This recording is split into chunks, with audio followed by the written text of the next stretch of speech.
So what I need to do is, let me get this light in the jaws. Alright, that still has a lot of movement. I'm not really clamped. If I bring this up, shove that through the hole till it's all the way through, now I can line everything up. That gives me enough room to machine and enough room to get all my tools in there that I need. I'll tighten this down, and now you can see pretty much no run out. Let me get that bar in the background just so you can see a straight reference here.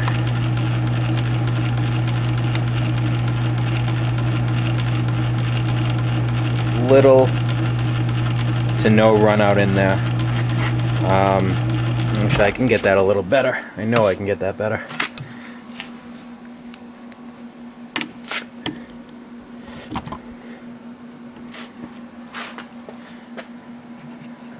Oh, there's a chip in my jaws. Huh. That would be why.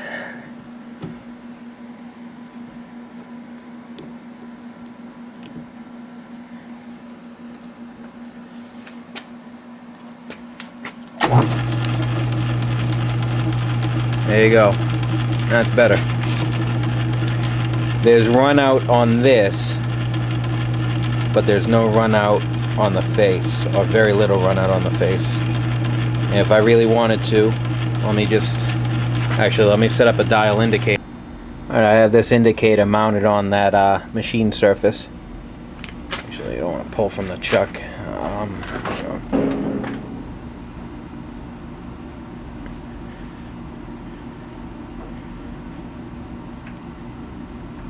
Got a run out of maybe a half a thousand, so that's more than adequate for what we're doing.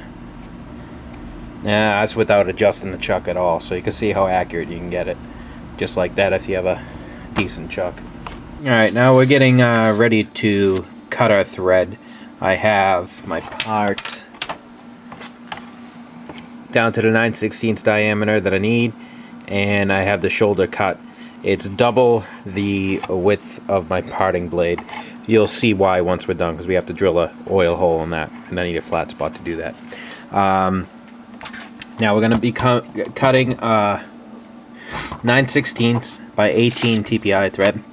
It's a regular 60-degree thread, so I'm using the fish. I already have my bit grounded just like I did when I did the 29-degree. You can see we fit nice in there. No white lines through there. And since we are cutting a 60-degree thread, our depth formula is a little bit different. The depth of cut, you need to know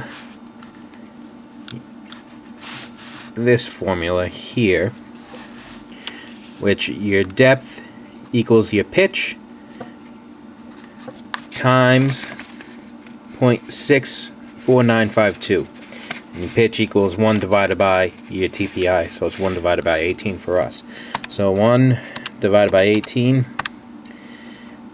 5.05, repeating, we'll just leave that in there, times 0.64952. So 36 thousandths is our depth of cut.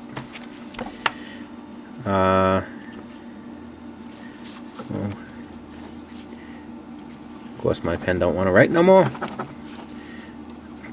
0.036. Now, just like before, we need the secant of our 30-degree angle now, which is half of our 60-degree, which is 1.154. So if we go 1.154 times our depth here, 1.154, 0.04 to 41. So our actual cutting depth on our dial is going to be 41 thousandths to end up with that 36 thousandths depth. So let me set up on the lathe. I'll show the change over the gears again, and we'll get going cutting this. Try it again. You've seen this if you watch my other videos. We're doing 18 threads per inch, so here's the threads per inch column. 18. And our stud gear is going to be a 24 tooth. We're going to be using figure 2, which is this right here, so we're going to need the 80 tooth in the middle. And our screw gear is going to be a number, let's see, 54 tooth. So set up on the lathe and we'll get to changing that. Alright, so this is roughly how quick it is to change the gears. This is the configuration I have it in, and I'm gonna just not say anything because I went through it in my other video and change it, and you can get an idea of relatively how fast it actually takes you to change them.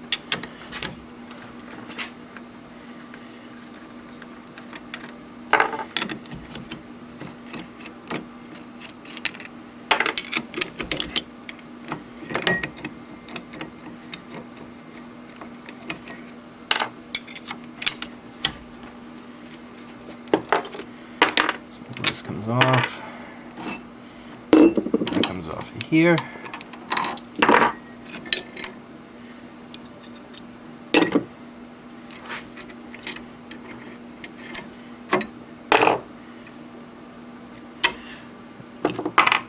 I have a 54 down here.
Snug everything down,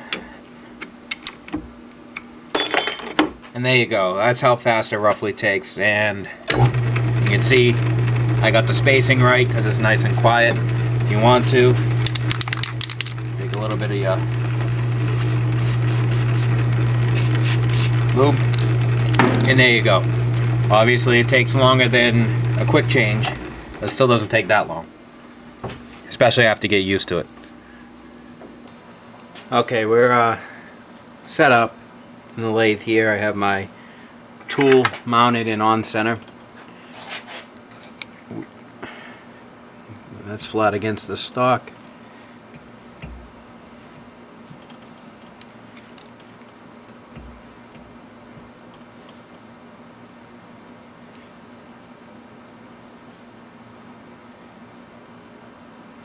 And we fit nice in our notch there. Now there are two things that you really want to make sure of. Number one, that your tool clears the work. I'm going up to a shoulder. This is centered on the bit. I could have cocked it a little sideways and turned my entire compound that way, but this just happens to be the way I ground it. And I come close, but I do have clearance right at that shoulder. I know it doesn't look like it on camera, but I can see it, and I do have clearance. I just have to be quick, and I'm pretty sure I can do it. The other thing is, on a change gear lathe, depending on what the pattern of gears are, your reversing lever may be different. In other words, depending on how many gears you have in your train, each gear will reverse the rotation of your lead screw. So unlike a quick change gearbox, which one direction of your reversing lever is always forward and the other one's always backwards, this changes depending on how you have your gear train set up. So you do want to make sure that you are going in the right direction on your lead screw before you even start anything. So I have everything here. Let me engage my threading dial into my lead screw. That's locked in place. And now we can set our dials and take a skim cut and make sure that we're doing the 18 TPI. Let me get my thread gauge ready before I start this. Okay, we're ready to go. Let's get some oil on this.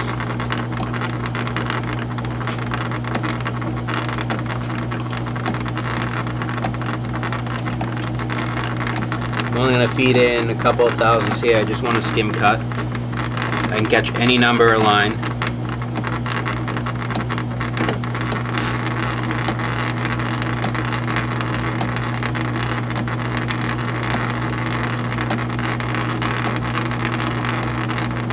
And we're clear.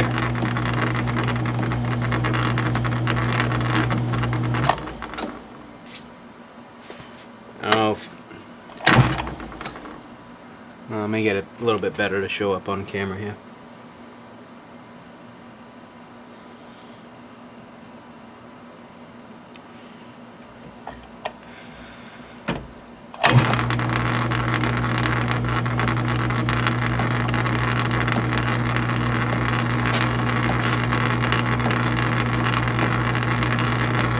We're nearing the end of our cut.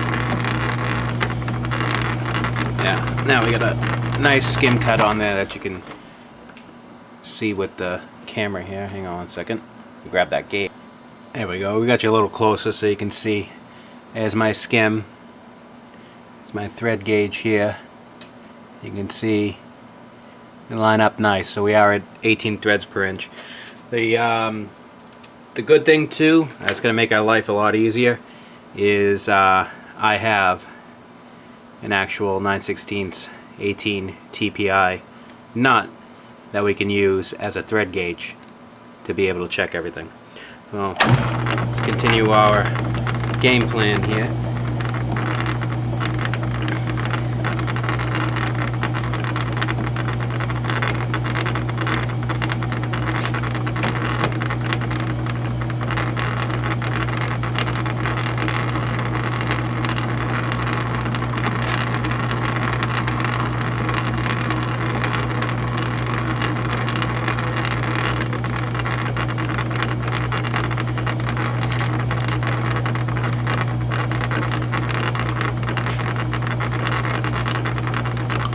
A bit better view of the tool working.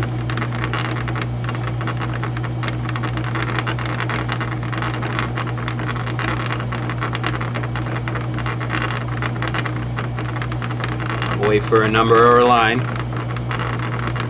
Here comes a line.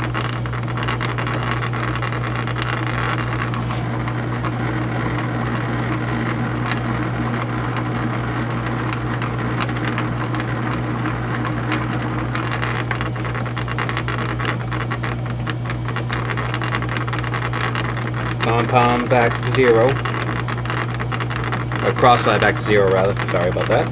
Compound in by 10.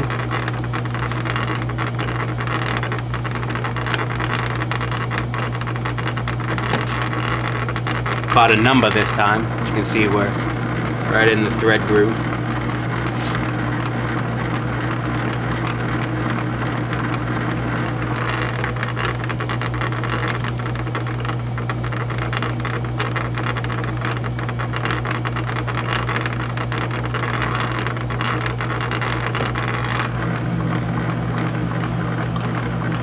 More oil on there.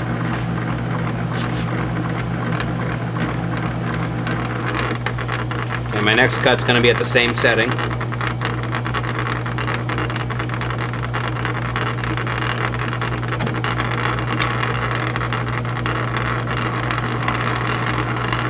Just cleaning up that thread.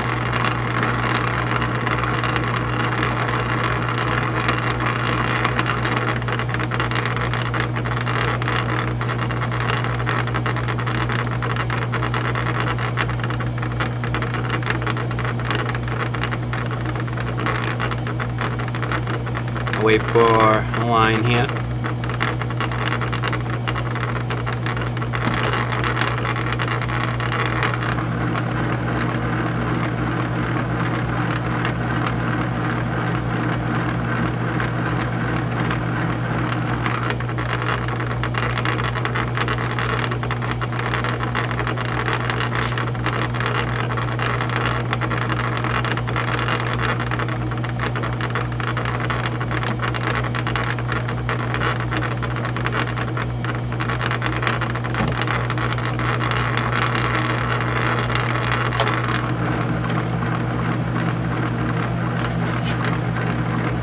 Okay, I can see the tops of my thread starting to point up. We're going to try a nut and see where we are.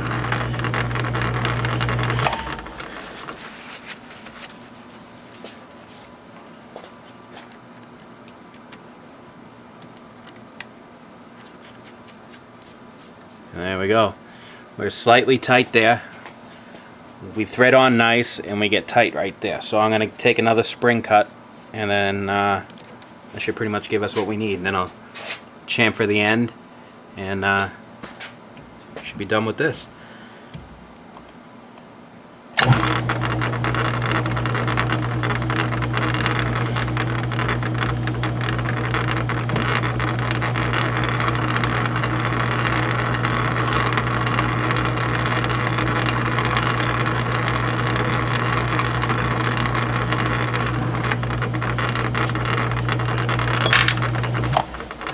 Alright, see if that took off enough.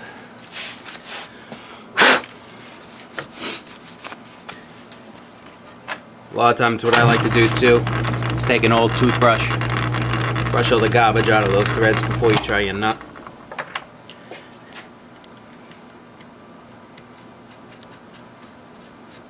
And there we go. Perfect thread. Nice and tight, no wobble.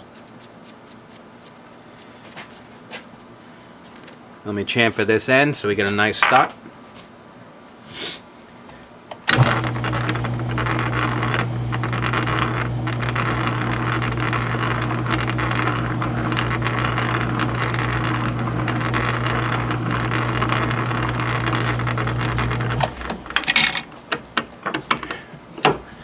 Pull it out of back gear. Grab my little mill file.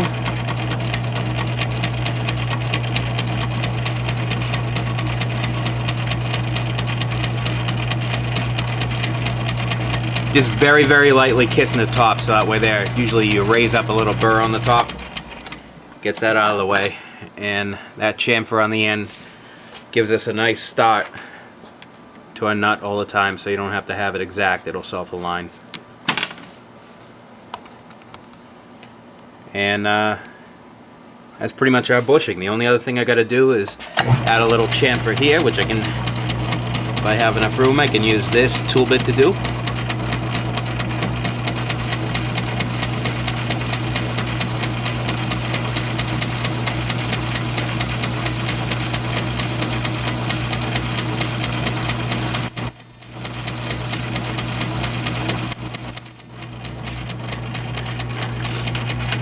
Nice little mill file, and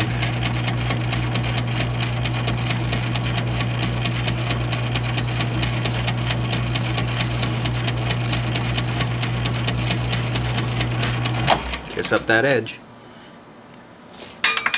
And that is done.